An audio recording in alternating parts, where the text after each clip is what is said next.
இதோடைய main person வந்து மீரா நாரதன். விடிகாலம்புற வேலையில் ஒரு பிரம்ம முகூர்த்தத்தில் எழுந்து டபுக்குன்னு உட்காந்துருந்தாங்கன்னா அப்படியே பிரவாகமாக வரும். அது மாதிரி ஓவர் எக்ஸாஜரேஷன், அது அப்படிலாம் இல்லை. தமிழில் ஒரு இன்ட்ரெஸ்ட் உள்ளவங்களுக்கெல்லாம் இது வந்து மூளையில் ஓடிட்டே இருக்கும். ஏன்னா எப்பொழுதுமே பட்டிமன்றத்தில் நல்ல விஷயமும் உண்டு, சுமார் விஷயமும் உண்டு. ஏதான ஒன்று அன்வான்டாக ஒரு கமெண்ட் அடிச்சிட்டாங்கன்னா அதை பிடிச்சிட்டு எல்லாரும் அதுக்கு கவுண்டர் கொடுத்துட்டே போயிட்டுருப்பாங்க. ஆனால் அது என்ன ஆகிடும்னா நம்மளுடைய தலைப்பை நீர்த்து போக வச்சிரும். ஆனால் நாங்கள் என்ன பண்ணுவோம், இப்போ முகமூடியின்றி வாழ்வது இன்றைக்கு சாத்தியமா சிரமமா அப்படின்னு ஒரு தலைப்பு இன்றைக்கி போயிட்டுருக்கு, கரண்ட் டாபிக் போயிட்டுருக்கு. இந்த தலைப்பு நீங்கள் பட்டிமன்ற வரலாற்றில் எடுத்து பார்த்துருந்தீங்கன்னா இந்த தலைப்பு கிடையாது. தீர்ப்புன்னு சொல்லும்போது தீர்ப்பு இந்த மாதிரி தான் இருக்கணும்னு 100% கிடையாது. ஐ கேன் அஷ்யூர் யூ 100% கிடையாது. எனக்கே அன்னைக்கு சர்ப்ரைஸ் தான், நடுவரோட பொறுப்பு தான். அன்னைக்கு எனக்குமே சர்ப்ரைஸ் தான் 200%. இதை நான் வந்து உங்களுக்கு எழுதி தரேன். என்ன தீர்ப்பு சொல்ல போகிறாங்க, அந்த தீர்ப்பு நமக்கு ஒப்புதல் இருக்கும் ஒப்புதல் இருக்காது எதுவுமே கிடையாது. தீர்ப்பு நடுவர்னா எப்படி ஜஸ்டிஸுக்கு எது உண்டோ அப்படி தான் இதில். அவர் முதல்ல உங்கள்கிட்ட சொல்லிடும். மதுரையில் சாலமன் பாப்பியா சாருக்கு வந்து 50வது மேடை, 50வது வருட மேடை, அதை வந்து கொண்டாடுறதுக்காக நாங்கள் கல்யாண மாலையில் சன் டிவி நிகழ்ச்சி மூலமாக ஒரு பெரிய நிகழ்ச்சியாக பண்ணிட்டோம். ராஜா முத்தையா மன்றம் மதுரை இதில் ஏற்பாடு பண்ணி ஊர் முழுக்க ஃப்ளெக்ஸ் வச்சு எல்லாம் பண்ணிட்டோம். கட்டுக்கடங்காத கூட்டம். கட்டுக்கடங்காதன்னா எதையுமே அவங்க ராஜா முத்தையா மன்ற நிர்வாகிகள் வந்து மிரண்டு போயிட்டாங்க. அந்த அளவுக்கு கூட்டம் வந்தாச்சு. சாலமன் பாப்பியா மாதிரி ஒரு நடுவருக்கு தமிழ் உலகமே சேர்ந்து பண்ணக்கூடிய விஷயத்தை வந்து கல்யாண மாலை பண்ணோம். இப்போ பட்டிமன்றங்கள் ஒரு கட்டத்தில் ஸ்டேட் ஆகும்போது இதுக்கு ஆல்டர்னேட்டிவ் எதாவது பண்ண போகிறீங்களா, பண்ணுறீங்களா?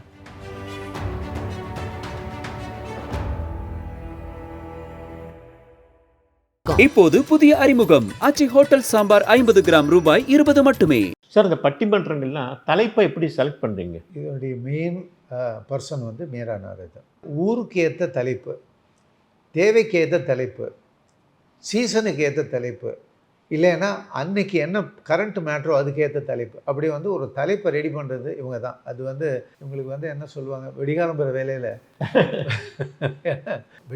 வேலையில் ஒரு பிரம்ம முகூர்த்தத்தில் எழுந்து டபுக்குன்னு உட்காந்துருந்தாங்கன்னா அப்படியே பிரவாகமாக வரும். அது மாதிரி நான் சொல்கிறது வந்து இல்லை, ஓவர் எக்ஸாஜரேஷன், அது அப்படிலாம் இல்லை. தமிழில் ஒரு இன்ட்ரெஸ்ட் உள்ளவங்களுக்கெல்லாம் இது வந்து மூளையில் ஓடிட்டே இருக்கும். இப்போ கே பாலச்சந்திரன் எடுத்தால் இந்த தலைப்பை தேர்ந்தெடுக்கிறதுக்கு இவ்வளோ ஒரு மாதம் 2 மாதம் பண்ணுவார்னு சொல்லுவாங்க. அது மாதிரி தலைப்பை தேர்ந்தெடுத்து தலைப்பை ஃபிக்ஸ் பண்ணி அது சரின்னா அந்த மேடை ஜெயிச்சிடும். அந்த மேடை ஜெயிக்கிறதுக்கு அதுக்கப்புறம் நிறைய வேலை பண்ணணும். நம்ம என்னதான் தலைப்புகளை கரெக்டாக சரியாக நம்ம தேர்ந்தெடுத்து கொடுத்தா கூட சமயத்தில் பேச்சாளர்கள் வந்து கொஞ்சம் சொதப்பி அந்த ப்ரோக்ராம் வந்து சுமாராக போய் அந்த மாதிரி அனுபவம்லாம் உண்டா உங்களுக்கு? சொதப்பக்கூடிய பேச்சாளர்களுக்கு நம்ம மேடை டெஃபினட்டாக இல்லை, அது விட்டுடலாம். ஆனால் பேச்சாளர்களை பொறுத்த வரைக்கும் ஒரு சின்ன ட்ரையல் ஒன்று பண்ணுறமே தவிர பெரிய ட்ரைனிங்லாம் கொடுக்குறதில்ல. ஏன்னா எல்லா பேச்சாளர்களும் பெரிய ஆளுங்க, அவளுக்கு அந்த சப்ஜெக்ட் தெரியும். இல்லை சார், ஒரு தலைப்பை தேர்ந்தெடுத்த உடனேயே இந்த தலைப்பு எந்த போக்கில் போகணுங்கிற தீர்மானத்தை முதல்ல கொடுத்துருவோம். அதாவது இந்த தலைப்பு வந்து இந்த தலைப்பை நம்ம எதுக்காக தேர்ந்தெடுத்திருக்கோம் அப்படின்னா, இந்த தலைப்பில் நாங்கள் என்னென்ன கருத்துக்கள் வரணும்னு விரும்புகிறோம், என்னென்ன விஷயங்கள் இதுக்குள்ளே வரணுங்கிற ஒரு சமூக பொறுப்புக்காக இந்த தலைப்பு தேர்ந்தெடுக்கப்பட்டது. ஏன்னா எப்பொழுதுமே பட்டிமன்றத்தில் நல்ல விஷயமும் உண்டு, சுமார் விஷயமும் உண்டு. ஏதான ஒன்று அன்வான்டாக ஒரு கமெண்ட் அடிச்சிட்டாங்கன்னா அதை பிடிச்சிட்டு எல்லாரும் அதுக்கு கவுண்டர் கொடுத்துட்டே போயிட்டுருப்பாங்க.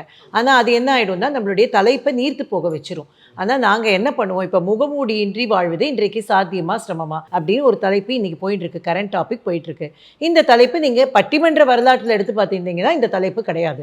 ஏன்னா நீங்கள் இப்போது பொதுவாக என்ன ஆகும், தலைப்பை கொடுத்தோன்னா யார் என்ன பேசியிருக்காங்க, அன்றைக்கி அந்த காலத்தில் யார் எப்படி பேசினாங்க அப்படின்னு எல்லாருமே எடுத்து ஒரு ரெஃபரன்ஸ் பார்ப்பாங்க.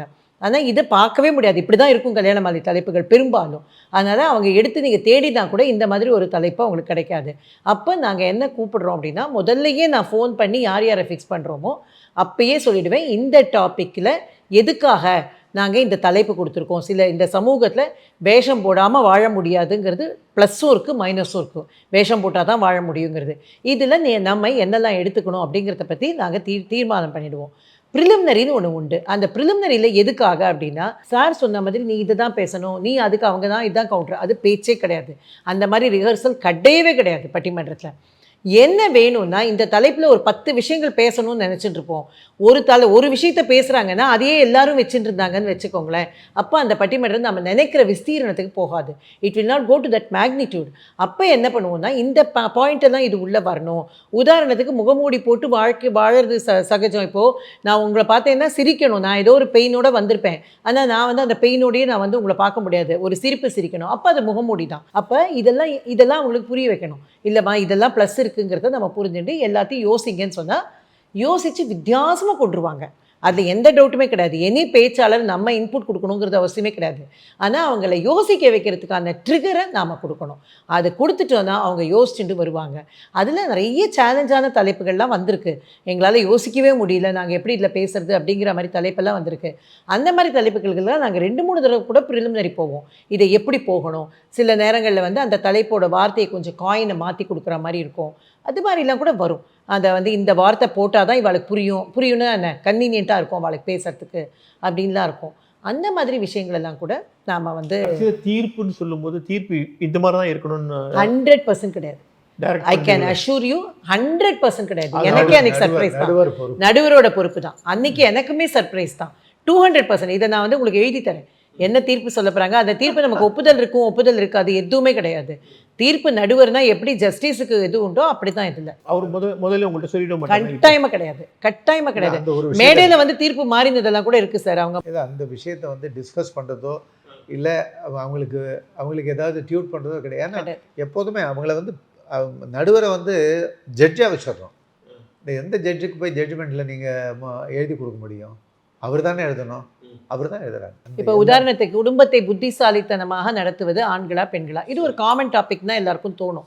ஆனால் இந்த டாபிக்குள்ளே வந்த கண்டென்ட் வந்து எங்கேயோ ஒரு பெரிய உயரத்தை எடுத்தது. ஆனால் எல்லாருமே பாரதி பாஸ்கர் அவர்கள் நடுவராக இருக்கும் பொழுது எல்லாரும் எதிர்பார்த்தது பட்டிமன்றம் போன பாணி எல்லாமே பெண்கள் பக்கம் தான் தீர்ப்பு வருது. ஆனால் அவங்க ஆண்கள் பக்கம் தான் தீர்ப்பு கொடுத்தாங்க. அதனால் இது எதுவுமே தெரியாது எந்த இடத்துலையுமே. இப்போ சமீபத்தில் ஒரு பட்டிமன்றம் பண்ணோம். மிகுந்த செல்வம் நமக்கு அளிப்பது திகட்டாத இன்பத்தையா தீராத தலைவலியையா.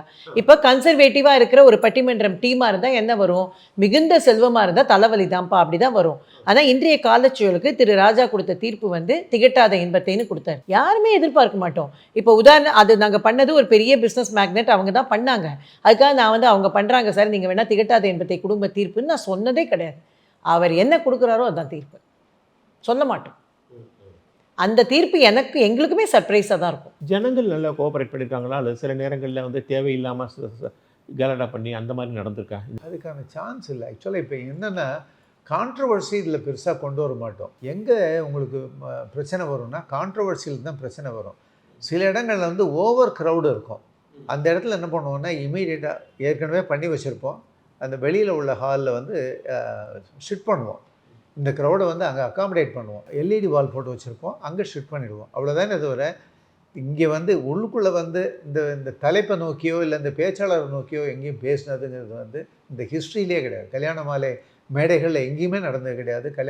கல்யாண மாலை நடக்கக்கூடிய ஹாலில் எங்கேயுமே இது மாதிரி நாகரிகம் இல்லாத ஒரு விஷயம் நடந்ததே கிடையாது. பிகாஸ் நாங்கள் நாகரிகமாக இருக்கும்போது, மேடை நாகரிகமாக இருக்கும்போது, பேச்சாளர்கள் நல்லா பேசும்போது அதை வந்து டிஸ்ட்ரிபியூட் பண்ணோன்னு யாருக்கும் தோணாது.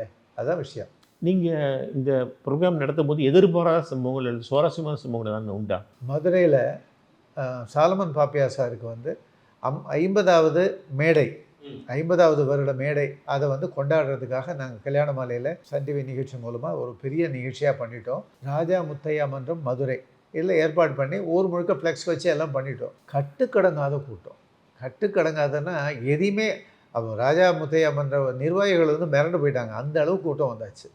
சரி ரைட் ஓகே, ஏதோ ஒரு இடத்துல சமாளிக்கணுமேன்னு சொல்லிட்டு அந்த ஹால் டோர்லாம் திறந்து விட்டு எல்லாரையும் நிற்கிறதுக்கான வாய்ப்பையும் கொடுத்து, ஆனால் அதெல்லாம் வந்து ஒரு சமூகம், அதாவது ஒரு கல்யாண மாலை மேடைகள்லேயே வந்து புதுவிதமான விஷயங்களை கற்றுக்கிட்ட மேடை அது ஆக்சுவலாக.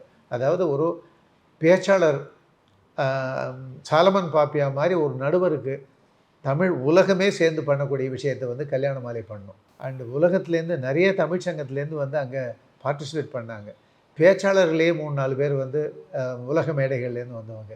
அது மாதிரி ஒரு பெரிய நிகழ்வுகளை நிகழ்த்தணுங்கிறது வந்து கல்யாண மாலைக்கு எப்போதுமே வந்து ஒரு தீராத ஸோ க்ரௌடு மேனேஜ்மெண்ட் எப்படி சமாளிக்கணுங்கிறதையும் அங்கே கற்றுக்கிட்டீங்க. அங்கே கற்றுக்கிட்டோம். ஆனால் அந்த மாதிரி க்ரௌடை நம்ம எல்லா இடங்களையும் எதிர்பார்க்க முடியாது. நல்ல வேலையை எல்லாமே கட்டுக்கடங்கிறதோடு இருக்கும். 5000 பேர் வரக்கூடிய இடத்துல அத்தனை பேரை கூப்பிடுவோம். 2000 பேர் வரக்கூடிய இடத்துல அத்தனை பேரை கூப்பிடுவோம். அதுக்கு மேலே அந்த இதை எக்ஸ்டெண்ட் பண்ணாமல் பார்த்துக்கிட்டோம். அந்த ஊரில் பொறுத்த வரைக்கும் ஊர் முழுக்க ஃப்ளெக்ஸு வச்சோம். அதனால எல்லாருக்கும் தெரிஞ்சு போச்சு. அது தவிர பாப்பையாவை தெரியாத என்ன விஷயம் அள்ளிட்டு வந்தாங்க. அதுலேருந்து நாங்கள் சில விஷயங்கள் கற்றுக்கிட்டோம். எப்படி ஹவு டு மேனேஜ் அந்த க்ரௌட் மேனேஜ்மெண்ட்டை அங்கே கற்றுக்கிட்டோம். உண்மைதான், நீங்கள் சொல்கிறது உண்மைதான். அது வெளிநாடுகளில் இந்த மாதிரி அனுபவம் ஏற்பட்டதா? வெளிநாடுகள் அது மாதிரி அனுபவம் கிடையவே கிடையாது. ஏன்னா எல்லாமே அவங்க சீட் பேஸ்ட்.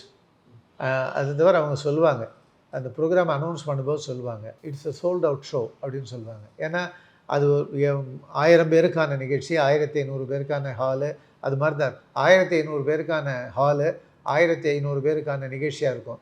போகும்போது அவங்களுக்கு டின்னர் இருக்கும். ஸோ இதெல்லாம் கம்பைன் பண்ணி இருக்கும்போது அவங்க பிளானிங்கே not even single person extra அது மாதிரி தான் வரும். அதெல்லாம் ஹைலி அந்த ஷோ வரவங்க டின்னர் உண்டு அவங்களுக்கு. அந்த லோக்கலில் வரவங்க ஒரு 50 கிலோமீட்டர்லேருந்து வராங்க, 70 கிலோமீட்டர்லேருந்து ரைட் பண்ணி வராங்க இல்லையா. ஏன்னா தமிழ் மேலே உள்ள ஈடுபாடு யாராக இருந்தாலும் வரவழைச்சிடும். அது தவிர கல்யாண மாலைன்னா அதுக்கு ஒரு ஸ்பெஷல் விசிட்டர்ஸ் உண்டு. எல்லோரும் ஊர்லேருந்து வராங்க இல்லையா. அவங்க திரும்பி போகும்போது எப்படி பட்னியாக போக முடியும்? அந்த சங்கங்களை ஏற்பாடு பண்ணும்போது அவங்க சாப்பாடோட ஏற்பாடு பண்ணுவாங்க. அது ஒரு நல்ல பெரிய விஷயம். So numbers controlled. ஆக்சுவலாக வெளிநாடு நடக்கிற ப்ரோக்ராம் டிக்கெட்டடாக எல்லாம் ஃப்ரீ தானே? அது அந்தந்த ஊரை பொறுத்தது. அங்கே ஃபண்டு சங்கங்களுக்கே, தமிழ் சங்கங்களுக்கே ஃபண்டு இருந்ததுன்னா அவங்க ஃப்ரீயாக கூட பண்ணுவாங்க. மோஸ்ட்லி டிக்கெட்டட் ஷோவாக இருக்கும். எக்ஸ்க்ளூசிவாக பெண்களுக்குன்னு தனியாக பண்ணியிருக்கீங்களா ஏதாவது ஷோ? பெண்கள் நிகழ்ச்சின்னு நிறையா பண்ணியிருக்கோம். ஆனால் ஆடியன்ஸ் பெண்களாக இருக்கணும்னு அவசியமே கிடையாது. மகளிர் தினத்துக்கு ஒவ்வொரு தடவும் பெண்களுக்கு நிகழ்ச்சிகள் பண்ணுறோம் சார். அதே மாதிரி பெண்மையை போற்றுவோம்னு நிகழ்ச்சிகள் பண்ணியிருக்கோம். அப்புறம் செலிப்ரேட்டிங் விமன்ஹுட்னு சொல்லிட்டு சாதனையாளர்களை கூப்பிட்டு அவார்டு கொடுத்துருக்கோம்.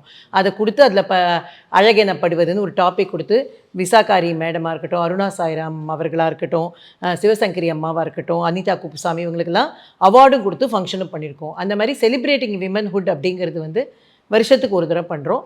பெண்கள் மகளிர் தினத்துக்கு ஸ்பெஷல் பட்டிமன்றம் பண்ணுறோம். இந்த பட்டிமன்றம் வச்சு இப்போ நிறைய பட்டிமன்றம் வந்துருச்சு. கிராமங்கள்லாம் இஷ்டத்துக்களை வச்சு பட்டிமன்றம் வைக்க ஆரம்பிச்சிட்டாங்க.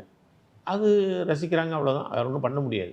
இப்போ பட்டிமன்றங்கள் ஒரு கட்டத்தில் ஸ்டேல் ஆகும்போது இதுக்கு ஆல்டர்னேட்டிவ் எதாவது பண்ண போகிறீங்களா, பண்ணுறீங்களா? இல்லை, பட்டிமன்றம் முதல்ல ஸ்டேல் ஆகாது ஃபஸ்ட்டு விஷயம். ஏன்னா அதை தமிழுக்கு கிடச்சிருக்கிற ஒரு மிகப்பெரிய மரபு. எப்படி கர்நாடக இசையோ பரதநாட்டியமோ நமக்கு அது பாரம்பரியமாக இருக்கும்னு நம்ம நினைக்கிறோமோ அந்த மாதிரி பட்டிமன்றம் இருக்கும்.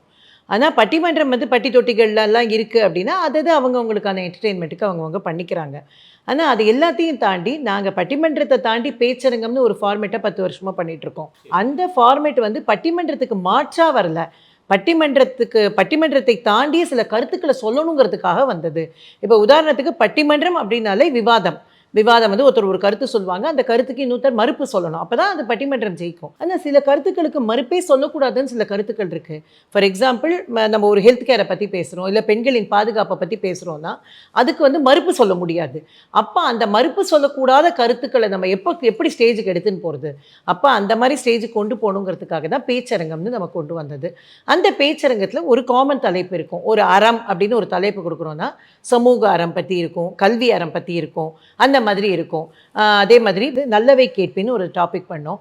அதில் வலி நல்லது, கலை நல்லது, அதாவது விவசாயத்துக்கு கலை எவ்வளோ ரொம்ப முக்கியம், அதே மாதிரி பொய் நல்லது அப்படின்னு எல்லாம் டாபிக் பண்ணோம். ஒளிந்திருக்கும் அதிசயம்னு ஒரு டாபிக் பண்ணோம். அதெல்லாம் நீங்கள் இப்போ யூடியூப்பில் போய் பார்த்தீங்கன்னா மில்லியன்ஸ் ஆஃப் வியூஸ் போயிருக்கும்.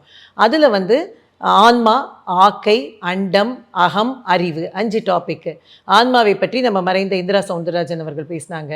ஆன்மா, ஆக்கைனா உடம்பை பற்றி டாக்டர் சாய் சதீஷ் போய் பேசி அது அப்படியே உலகம் முழுக்க புகழ்பெற்ற டாபிக் அது ஆக்கையை பற்றி. அண்டம் பற்றி பாரதி பேசினது இன்றைக்கும் நீங்கள் யூடியூப்பில் இருக்குது, பார்த்தீங்கன்னா 3 மில்லியன் 4 மில்லியன் வியூஸ் போனப்போ. அது அண்டத்தை பற்றி காமன் பீப்புள் புரிஞ்சுக்கிறதுக்காக பண்ணப்பட்டது.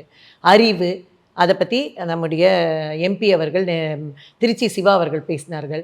அகம் பற்றி திரு ராஜா பேசினாங்க. இந்த மாதிரிலாம் நாம் வித்தியாசமான தலைப்புகளை கொண்டு போகிறோம். இப்போ பத்திரமா பார்த்துக்குங்கன்னு ஒரு தலைப்பு பண்ணியிருக்கோம். அது இனிமேல் தான் வரப்போகிறது டெலிகாஸ்ட்டுக்கு. என்ன பத்திரமா பார்த்துக்கங்க? அது உடம்பை பத்திரமா பார்க்குறதுக்கு ஒவ்வொரு துறையிலேருந்தும் ஆன்காலஜி இன்றைக்கி தமிழ்நாடு நமக்கு சொல்கிறதுக்கு வருத்தமாக இருந்தாலும் கேன்சரில் எந்த இடத்துல இருக்குங்கிறது உங்களுக்கு தெரியும். அப்போ ஆன்காலஜியில் வந்து இப்படி ப்ரிவென்டிவ் மெடிசன் என்ன பண்ணணும், வந்துடுத்துனா என்ன பண்ணணும் அப்படிங்கிறத பற்றி ஒரு டாக்டர் வெங்கட் அப்படின்னு பேசினார். டாக்டர் பால் வந்து கட் ஹெல்த்தை பற்றி பேசினார். அதே மாதிரி யூராலஜிஸ்ட் வந்து டாக்டர் அருண் அப்படின்னு சொல்லிட்டு அவங்க பேசினாங்க. ஷைனி சுரேந்திரன் வந்து ஹெல்த் கேர் அண்ட் டயட்ஸை பற்றி பேசினாங்க. இப்படி எல்லாருமே வந்து உடம்பை பத்திரமா பார்த்துக்கிறதுக்கு நம்ம என்னெல்லாம் பண்ணணும். இப்போ இந்த டாபிக் வந்து பத்திரமா பார்த்துக்கலாமா வேண்டாமான்னு பட்டிமன்றம் பண்ண முடியாது. பத்திரமா பார்த்துக்கணும்னா பார்த்துக்கணும். அப்போ அந்த மாதிரி டாப்பிக்குக்காக தான் நம்ம பேச்சரங்கங்கள் அப்படிங்கிறத நம்ம கொண்டு வந்தோம். இதுவரை நீங்கள் ரொம்ப பல விஷயங்களை ரொம்ப சுவாரஸ்யமாக ரொம்ப உபயோகமாக பேசுனீங்க. பல பேருக்கு அதை பார்க்குறவங்க எல்லாருக்கும் கல்யாண மாலை என்ன செய்யுது, என்ன நமக்கு என்ன செய்யும் அப்படின்னு நிறைய பேர் யோசிப்பாங்க. ஸோ மிக்க நன்றி. நம்ம மறுபடியும் சந்திப்போம். நன்றி, வாழ்த்துக்கள். வணக்கம். நன்றி சார்.